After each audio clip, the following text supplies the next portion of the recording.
You're listening to Scaling Up Services, where we speak with entrepreneurs, authors, business experts, and thought leaders to give you the knowledge and insights you need to scale your service-based business faster and easier. And now, here is your host, business coach Bruce Eckfeldt. Are you a CEO looking to scale your company faster and easier? Check out Thrive Roundtable. Thrive combines a moderated peer group mastermind, expert one-on-one coaching, access to proven growth tools, and a 24/7 support community.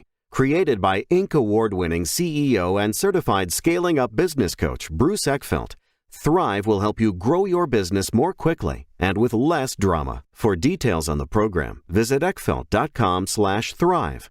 That's ECKFELDT.com/thrive. Welcome, everyone. This is Scaling Up Services. I'm Bruce Eckfeldt. I'm your host. And our guest today is David Carvajal. He is CEO of Dave Partners. We're going to talk about recruiting. We're going to talk about talent, key conversation for companies in the service-based businesses. Finding talent is critical to being able to grow and scale your company. If you can't find the right people, you might as well hang it up. It's just not possible.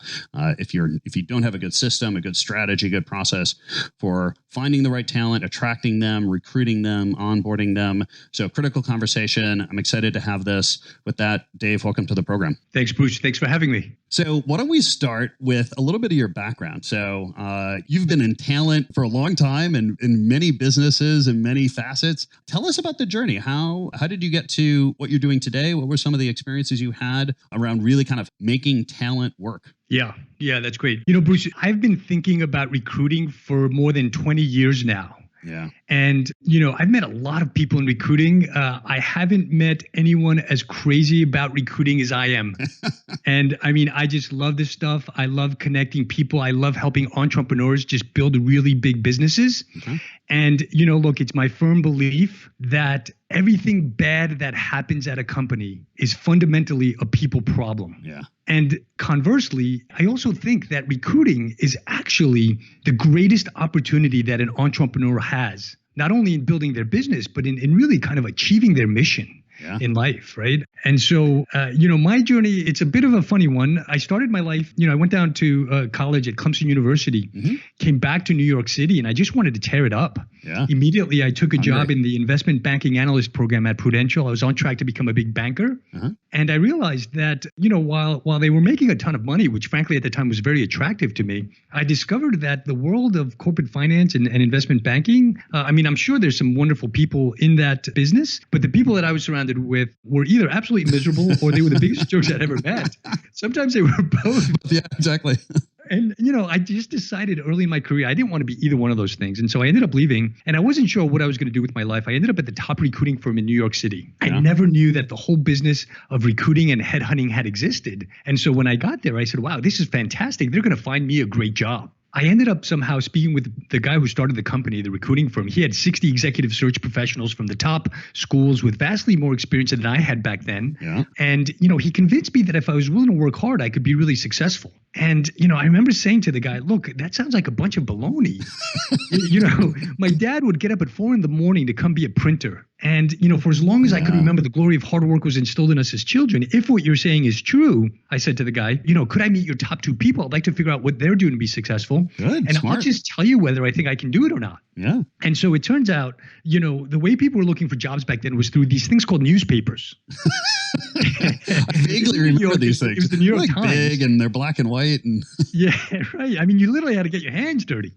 Oh, boy. And that paper comes out at 6 a.m. on Sundays. And so literally it was a gut check as to whether I was willing to work that hard, 6 days a week, starting at 6 a.m. on Sundays. I was 24 years old at the time. It turns out I was willing to work that hard. And so I said to the guy, if you hire me, I'm going to be the best guy in this office in 2 years. I just knew that I could outwork, anybody. A public declaration of where you're going to be in 2 years. I love it. And so I made the commitment. And he hired me on the spot. I put my plan of work. I worked my tail off, Bruce. By 9 o'clock on Mondays, when everybody else was coming into the office for the first time after being in the Hamptons all weekend, I had already made 200 phone calls and logged my entire territory into the system. And so it literally took me 18 months to become the top guy in the office. Yeah. Good for you. And it was fantastic. I was young, single, living in Manhattan, making the kind of money I wanted to make finally. I never would have left if not for something much greater, much bigger. Of course, the problem was it was the mid 90s by then. I was talking to technology guys all day long. And back then, New York City tech really meant one thing, and that was finance. Yeah. All finance. So I was pulling the guy out of Merrill Lynch who had developed a fixed income trading desk using C++, Unix, and Sybase. And it was only because a week earlier, the folks at the Jay Aarons Group at Goldman Sachs needed a VP of fixed income trading technology. Yep. So doing that kind of horse trading all day, every day in the mid 90s, it hit me that this internet thing was just going to change everything. Yeah. And I had to be a part of it. The same guy who started that recruiting firm and had asked me to join the recruiting company, he was the same guy that asked me to leave the company. And I was fortunate that he did because he was leaving. And he handpicked me to come along with him to start this tiny little internet company. And the truth is, Bruce, we didn't know what the heck we were doing. There were already 150 companies doing the online recruitment. Yeah. All we knew or what we thought was that because we were headhunters, we thought we could build a system for recruiting better than anybody else. Yeah. And so we started doing it. I ended up running sales. I created a training program where I could take a kid right out of college and make them profitable to the company within 2.5 months. Wow.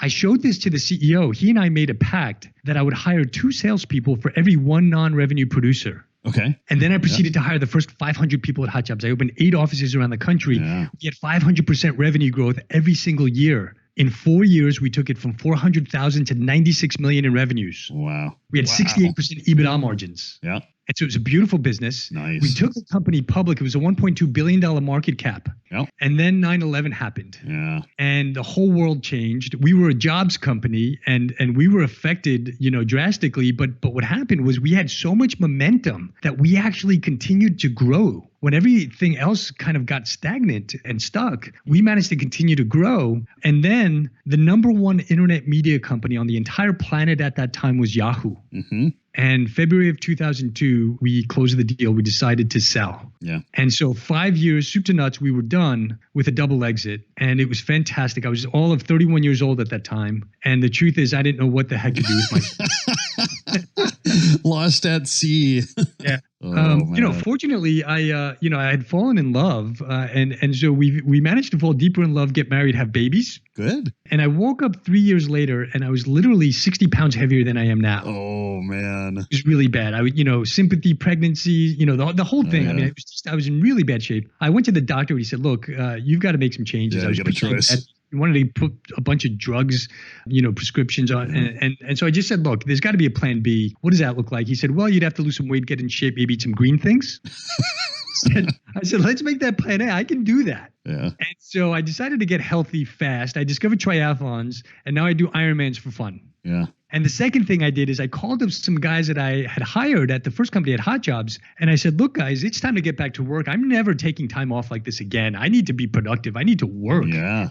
To create. And so let's go do something. And we started another company. That company was called Ladders. We got it up to about 400 people, a little over 85 million in revenues. And by 2008, there we were again. It was the hottest game in town. By 2009, I decided, Bruce, that credit crisis thing happened. Yep. Decided I didn't want to do this anymore for one company. I wanted to help as many as I could. And over the course of that time frame, building those 2 companies, I'd really picked up some strong pattern recognition in watching people who were very successful in their careers, and also people who didn't quite make it, and weren't able to scale with the business, scale with the company, and in fact were holding things back, or teams or people or themselves. And so, I started getting calls in 2009 by some of the top venture capital investors from around the country who were looking at New York City as a place to make increasingly more investments in internet startups. And they kept calling me, really for handouts, for free advice on who I could refer to them to run revenue, or to be their chief technology officer, or to be their,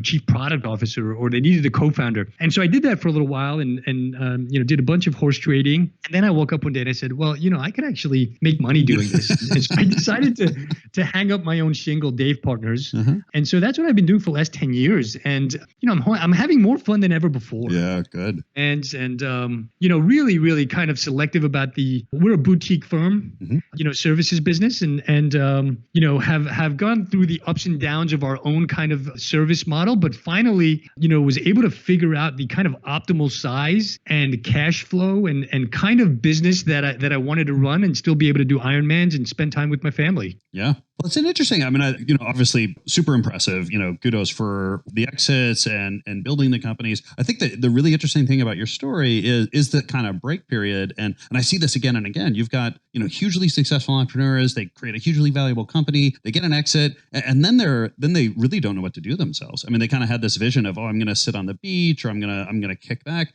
and that's like the last thing that ends up being a good choice for them. And they, best scenarios, they get bored and they finally do something else. Worst scenarios, they start creating all sorts of other problems in their lives because they need to solve problems. They're hungry to be problem solvers, and if they're not finding a way to apply that in a positive, fruitful venture, you can really end up kind of creating some nightmare situations. But I'm fascinated because obviously you've had some exits that have given you success, and you've been able to kind of use this to now dial in a really focused niche area which is, I think, probably a combination of what you really love to do, what you're really good at, and a particularly need in the market that probably only you can solve at some level just because of your background and connections and access to certain kinds of talent. So a great example of leveraging those things to create a really unique service business. So let's talk about talent and what you've seen, or one of the comments you made I thought was really interesting is this slight difference between those who have been highly successful and those that didn't quite make it. What are some of the things that you noticed in terms of what were good indicators or things that would predict or give you a clue of,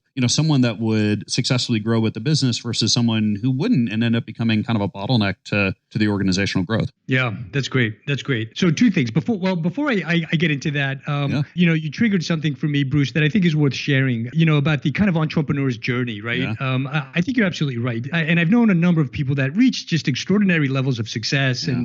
And when you get to the promised land, you can sometimes be lost because you've been fighting so hard for your mission, to achieve your mission, that once you actually achieve it, and in that kind of period when I was wandering the desert, I had the good fortune of really doing a little bit of work with, I'm sure you've heard of him, Tony Robbins. Oh, yeah. Right. And so I did some coaching with him at the highest levels. I mean, literally, we went to India twice, and we're hanging out like this. And, and he said something to me, Bruce, that I think is worth sharing because at the time, and when I repeat it, it's going to sound a bit trite, but at the time, it was exactly what I needed to hear. And it really kind of helped get me back on track and align with my core kind of like values and what I think I was meant to do in the world. Yeah. Right. And what he said to me, he said, look, Dave, when Buzz Aldrin came back from the moon, he literally became an alcoholic. And it was because, he couldn't get out of bed because what was he going to do today that was as exciting as what he had already achieved? I mean, he's one of two people that have ever stepped, foot on the moon. Right. And so what Tony said to me. Yeah. So what Tony said to me is that, look, the secret to when, once you get to the promised land, what you've got to do is find a purpose that's bigger than yourself. You've got to find a bigger purpose. You've got to figure out how to serve others. Yeah. And it was absolutely profound. And it just kind of knocked me on the floor. And it really connected me with, actually, wow, I wasn't going to talk about this, but, the reason I do this, Bruce, on the one hand, I'm helping entrepreneurs build billion-dollar businesses, right? I'm in the world of venture-backed companies that are really kind of, usually I get brought in by the chairman of the board, somebody who writes a big check, 20, 40, $50 million into a hot, high-growth company. And now it's all about accelerated growth, right? And that growth has to be intelligent, strategic, right? But make no mistake about it. The venture capital investors are literally renting money. Mm-hmm. They want their money back in 4 or 5 years, and they want to make a large return, ideally a 10x return on their money, right? And the only way to do that is called team building. And team building is two things. It's hardcore recruiting and culture. Yeah. And, so I kind of get brought into situations that are a bit of a pressure cooker, right? And there is no room for mistakes. Yep. And so, going into the second thing, to the thing you asked me earlier, and the difference that I see between people who are successful on their entrepreneurial journey and the people that are not, the big difference is that EGF, people who learn how to function by not using EGF end up being the most successful. And EGF gets you into a whole world of trouble. And when I stopped using EGF for myself and when I can coach and influence other entrepreneurs to stop using EGF, the amount of success that they begin to see, it just gets consistent, steady, and they start really having accelerated growth. And by EGF, I mean entrepreneur's gut feeling. Ooh, interesting. And so it is such an elusive, it's such an allure for entrepreneurs. Everybody thinks they have to use their gut. They think they have like a special kind of spider sense and they have to use their gut. And it's more true in recruiting than in anything else, right? Because people are better off doing their own taxes, doing their own dentistry, doing their own surgery. Right? But the thing that will cause them the most skull-crushing pain, suffering, and brain damage is making a bad hire. It is so true. Right. And so that's why I say that, look, recruiting is both the biggest opportunity in entrepreneurship and it's also the greatest cause for failure. Yeah. And when entrepreneurs are able to move away from their EGF model and move towards something that is significantly more scientific and KPI and data driven, that's when they're going to begin to have significantly more success. Yeah. I've seen this all the time. It's kind of, they do a couple interviews, they talk with them on the phone for a while, they bring them in and they make these hiring decisions based on not only purely subjective and qualitative kind of data, but the data that's pulled from experiences that have nothing to do with the actual job. It's like I put them in a room and I talk to them. Well, what is the job? Well, they've got to go out and sell it. They got to write code. It's like, okay, well, so how are you going to evaluate them being able to talk into, in a room with their ability to write code? It's like, I can figure that out based on the conversation. I was like, oh, wow. I think the whole kind of interviewing process is just rife with false data or poor data and data collected in things that have very, very little to do with actual job performance. Yeah. I think that's right. And I'm fascinated about, you're clearly operating an area where the cost of failure is huge. And so it creates this pressure cooker situation. I guess, what are some of the things that you're kind of evaluating when you're going into a situation, working with a company who needs to bring in a new senior level person onto leadership team? I guess, what are the things you're looking at in terms of the team and how they're set up and what they might need based on the nature of the team and the business model? I guess, what are the things you're looking for to understand who would be a good fit or who's going to be highly successful in this particular situation above and beyond just the skill-based stuff in terms of, well, do they know this particular technology or that they have experience in this kind of industry? What are the things that you look for in terms of the team? Yeah, that's great. So two things. One, look, there's a set of criteria that I look for in entrepreneurs that I actually want to work with. And then once I decide that, I'm highly selective about the client, because I run a boutique firm. My buddies are the guys from that original search firm that run a lot of the big practices at the big executive retained search firms. And, they've all tried to get me to come run some big part of their organization. Sure. And what I say to them, and the problem that I have with them is that, look, you guys are all trying to be the biggest. I have zero interest in being the biggest. I just want to be the best. And so the problem that trying to be the biggest gets them into is that they end up taking on all the searches they can, and then their searches will drag on for 10, 11, 12 months.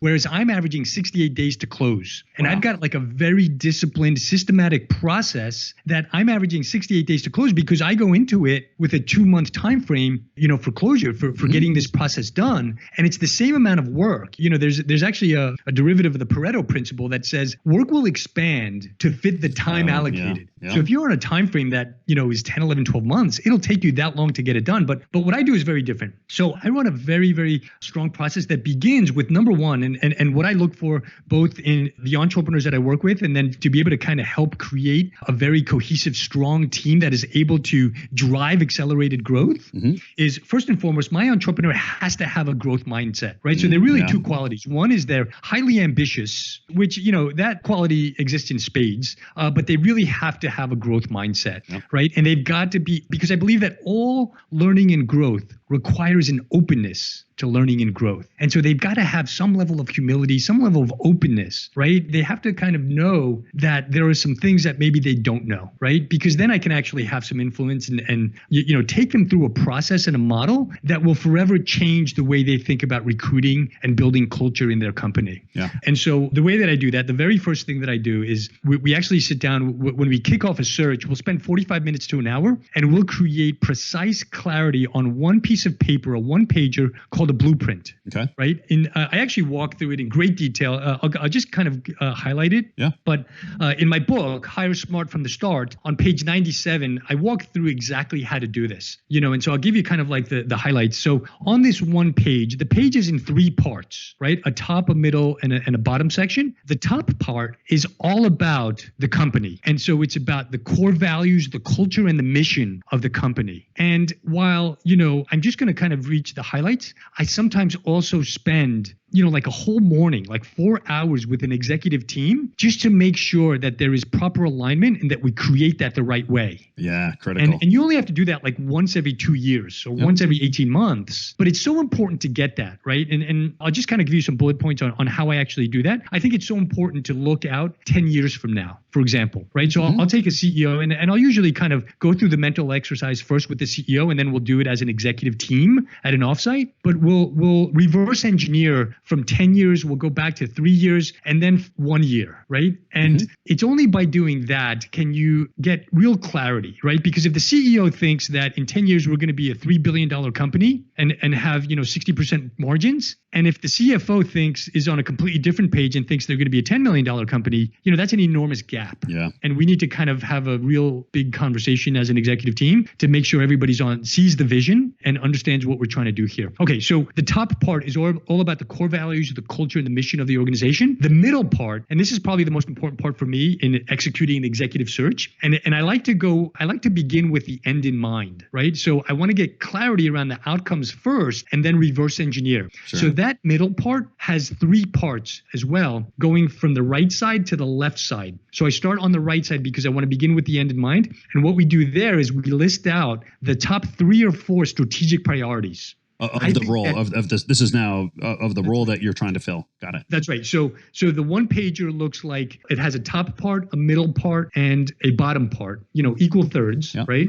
And then the middle part also has 3 parts, but not horizontal, rather vertical, right? So three columns in that middle row. 3 columns. So it's got a left side, a middle side, and a right side. And I start on the right side. And on the right side, we get absolute clarity on what are the top 3 or 4 strategic priorities. I think that every executive level conversation should begin and end with this in mind. Yeah, absolutely. Right? Like, why are we getting out of bed? What are we trying to do here? Yeah. And usually it looks like, the first bullet is maybe a top line revenue goal. It might be, the second bullet might be a margin. The third bullet might be some kind of, truth about the marketplace. We're going to be the number 1 player in this market, or we're going to create an entirely new category between these 2 markets. It might look something like that, right? So we're going to get absolute clarity on what are the strategic priorities that we're looking to do here as an executive team. Then we get to the second part, which is what are the success factors? What does this executive need to do? What do they get to do over the next 6, 12, 24 months that will help drive those strategic priorities? How will we know 12 months from now that this executive that we just hired was successful, right? What does success look like for them? So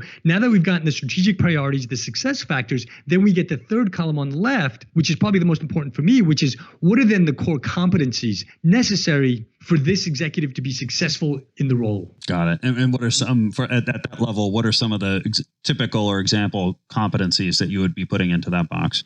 Great. So typically, for example, I might have an engineering team that, has 3 engineers, and we need to scale to 15 engineers in the next 12 months, right? So the competency that this CTO that we're going to hire or VP of engineering, the new one that needs to come in, he needs to have the competency of 1, maybe selecting A players. Yeah. Also might need to have the competency of team building, like actually building a culture. Yeah. Within, for a world-class tech organization, right? Might, depending on the composure of the rest of the team, of the person who's running the product organization or the marketing organization, maybe the CTO also needs to be a little bit visionary, or maybe they actually need to be less visionary, but more detail-oriented. Yeah, exactly. Yeah. Right. And so I'm a big believer. And the reason, I'm big on growth mindset, Bruce, is because, the other quality that a CEO needs to have is they need to recognize that no leader is perfect, including themselves. Yeah, exactly. Right? This concept of incomplete leader, complete team is very important, right? It's about building a team that complements each other. Yeah. Complementary capabilities. That's how you achieve your mission as a team. That's how you win. right? And so my one pager in 3 parts, the top part is about the company, the middle part is about the role, and the bottom part is split in 2 columns. And on the left column, we're going to put the must-haves, and the right column, we're going to put the nice-to-haves. And it's only going to be 3 must-haves, and it's going to be 3 or 4 nice-to-haves. Because if everything is important, then nothing is important. We have to do a forced prioritization. Exactly. Right? And that's how we not only get somebody who's going to be super effective in the role, but they're also going to help us achieve our mission.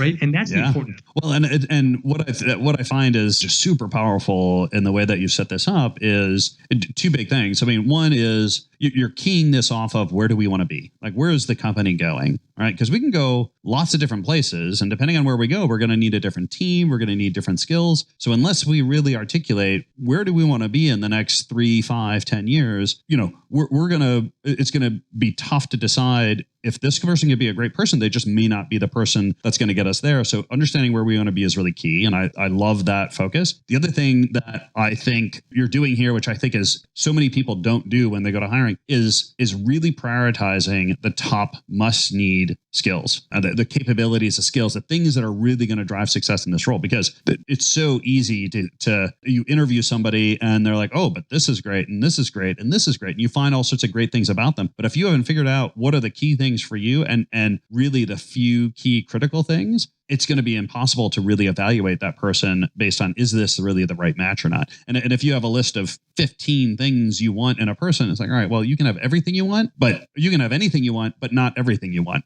You really got to choose, like, what are those things that you're going to get? And I think you run into 2 risks. I think you run in the risk of letting go candidates that may not have everything, but if they have your core things, that could actually be a really good fit. And also, finding people who are just a little too generalists because you're trying to get too many things on there and they're really not experts in any key things that are going to be driving your success. So I think this is, brilliant strategy in terms of really diagnosing the company needs in terms of things that are going to help you recruit. Yeah.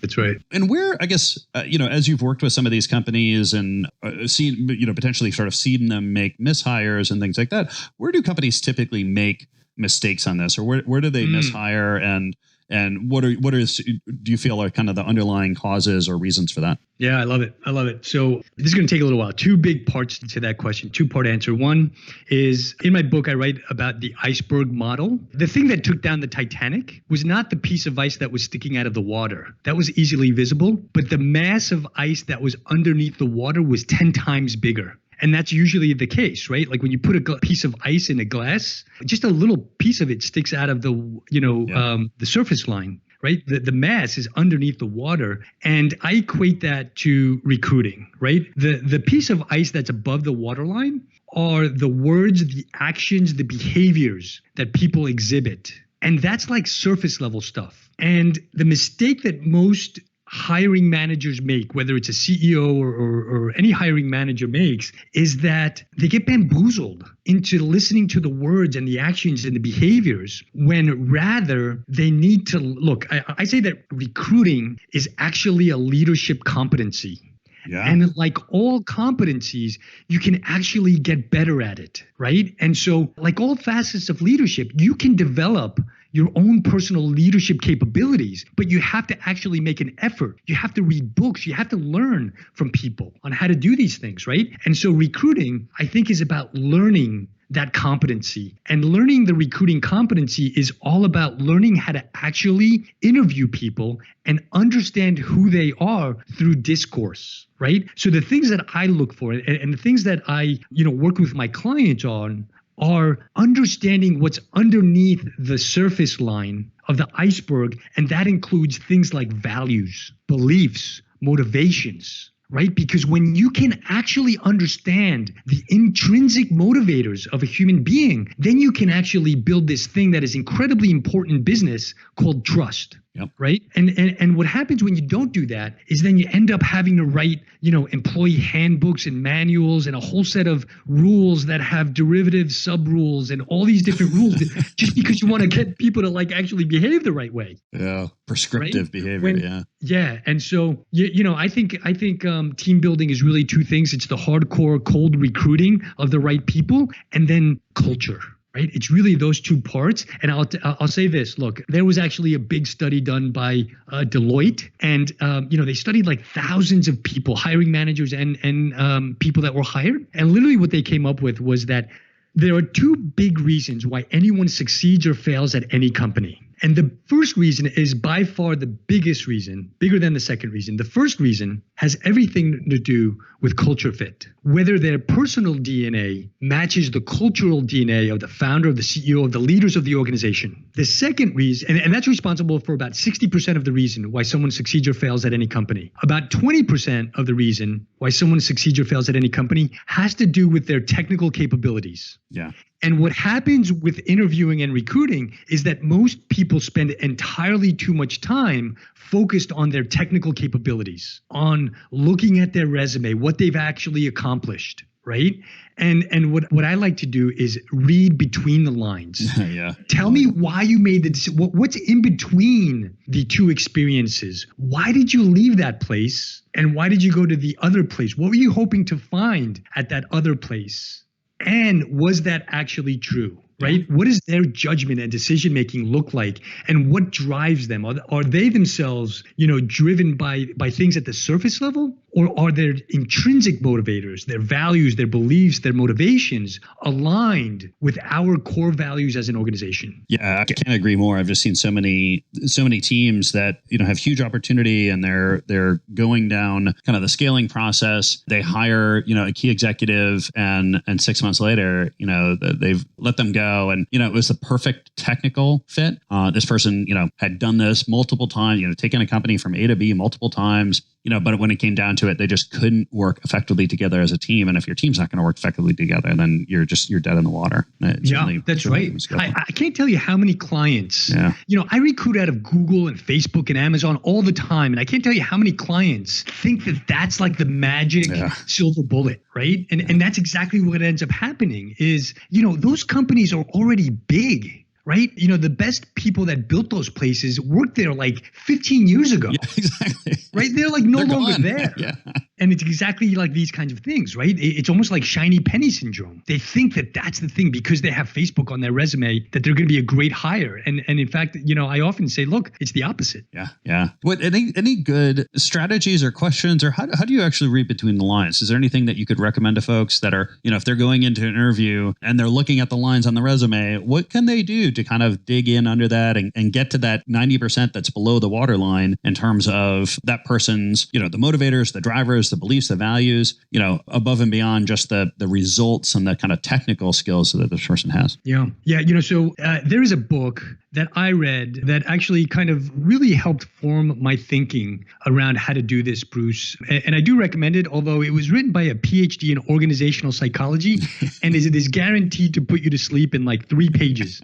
But that book is top grading. Yeah. And it's actually fantastic. I read that book, and I agreed with a lot of it. The challenge I had is that it requires you to spend like 37 hours interviewing each person. And it was really written for like, the CEO of GE or somebody. Yeah. And nobody has time for that. And so the book that I wrote, Hire Smart from the Start, in a lot of ways is kind of like an adapted version. I figured out through practical experience how to actually do this in 8 to 12 hours and have highly effective results, right? The process that I drive, and I'll talk a little bit about my process, but the process that I drive is designed to not just get one person who's going to fit this role and be spectacular, but to actually create a completely different problem for my client, which is they're going to have 3 finalist candidates that are so strong that they're going to have a pickle of a time deciding which one of the 3 to prioritize as finalist A. Yeah. And that's a problem that I create every single time. And it starts by, number one, really kind of understanding how to create that blueprint, because that's the target. Yeah.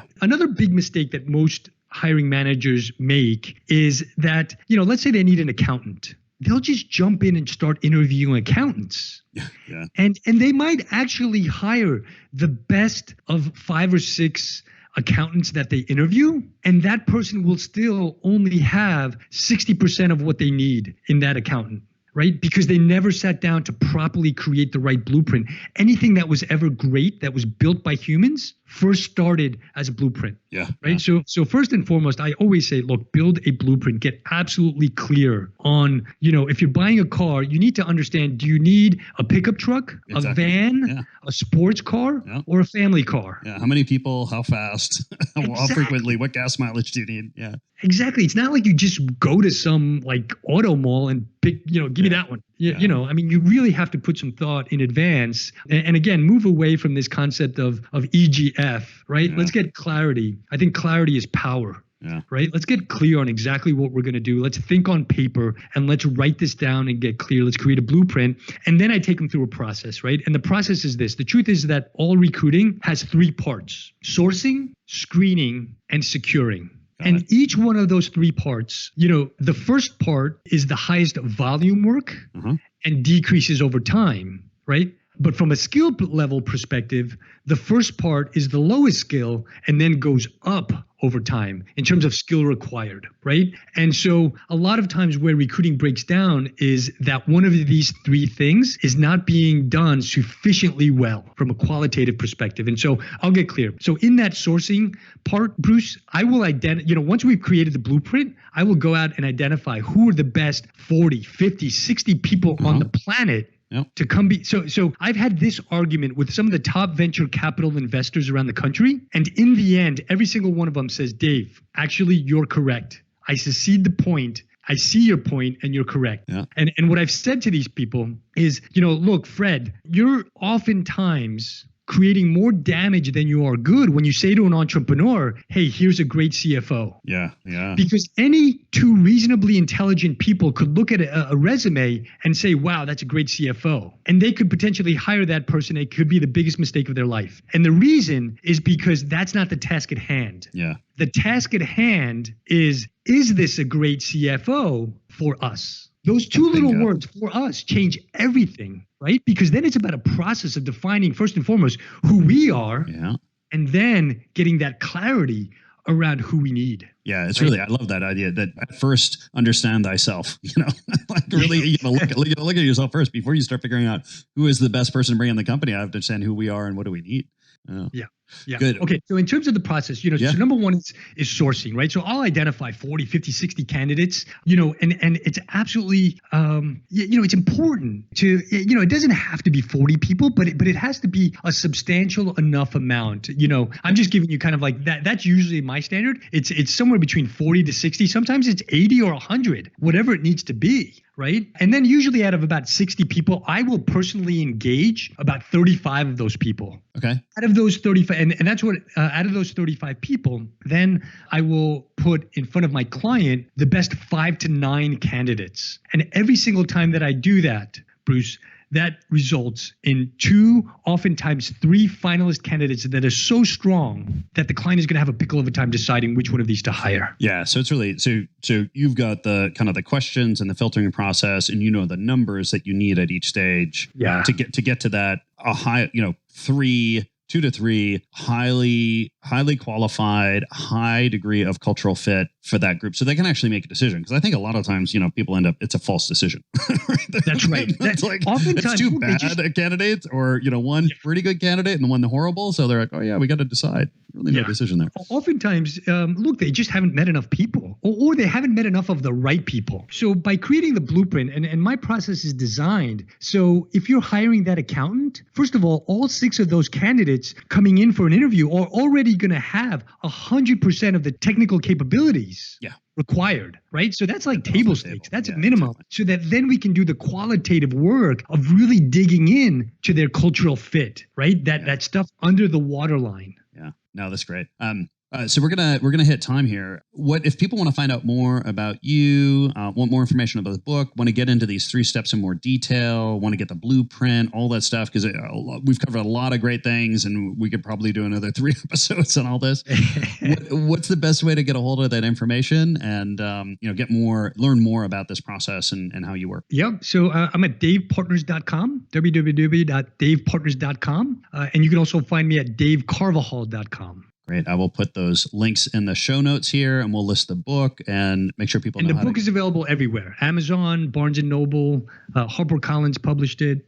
And, look, there's a lot of work that goes into making it a New York Times bestseller. I haven't done that work, largely because I'm not that's not important to me. What is important is that it gets into the right hands. Yeah. And those people seem to be finding me. Yeah, no, excellent. Like I said, this has been hugely valuable for the audience here. Just the insight you had, the experiences you've had as an entrepreneur, and having been through this process personally several times, finding the right people, getting the right teams together, achieving significant results. It's just fascinating to hear how you've kind of really zeroed in on this talent side and how to help these companies who have this amazing opportunity, but also amazing amounts of pressure to make it work, making sure they find the right people, get in the right roles so everyone be successful. Dave, this has been a pleasure. Thank you so much for taking the time today. Awesome. Thank you, Bruce. Thanks for having me. You've been listening to Scaling Up Services with business coach Bruce Eckfeldt. To find a full list of podcast episodes, download the tools and worksheets, and access other great content, visit the website at scalingupservices.com. And don't forget to sign up for the free newsletter at scalingupservices.com/newsletter.